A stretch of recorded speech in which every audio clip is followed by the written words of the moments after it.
I wrote a eulogy for my grandmother. She's passed now, so I never knew her as well as my father wishes I had, so these words are more about what could have been rather than what was.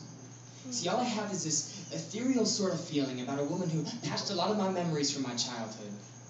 When I was a boy, she took my favorite plush bunny rabbit and sewed back onto it the leg that the big kids from school had torn off. And that may seem small on the scale of things, but I tell you, this woman took something broken and made it whole again. Damn it, gave it soul again, wove back into it years of carefully stitched craft. And in that off-colored rabbit leg, I can see the years of her reflection, those lamp-lit nights spent whispering herself through a needle, in her hands, as gentle as shadows, could weave more than just quilts. They grew my favorite flowers, gardenias.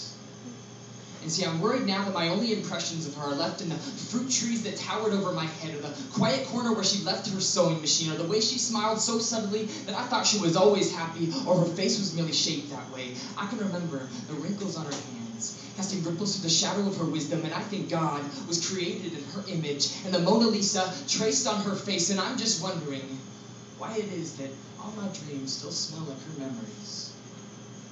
I wonder if she could have taught me something. She could have tipped towards me from the bowl of her experience, the way the ferryman pulls as he rows, careful in his execution, digging into the river Styx. Could she have molded me from my haphazard growth into something more crucial? Could I have been something? Could we have been something? And I'm just sick of funerals.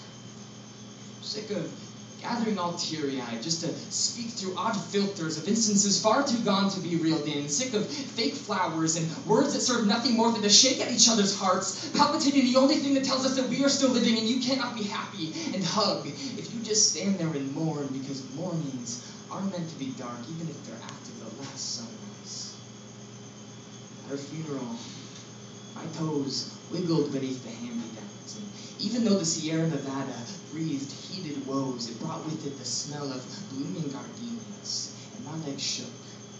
Awkward at first, but dancing is unmistakable, and I swear to you, I could hear my grandma dancing in the hallways of her first house to big band music. And after the war, she made love to her returned soldier, and it was worth 1,000 backbend nurses kissing in Times Square. She had a son. He grew up, went to college, breathed life into me, and it smelled like white petals and old trailer memories. Grandma, Frankie.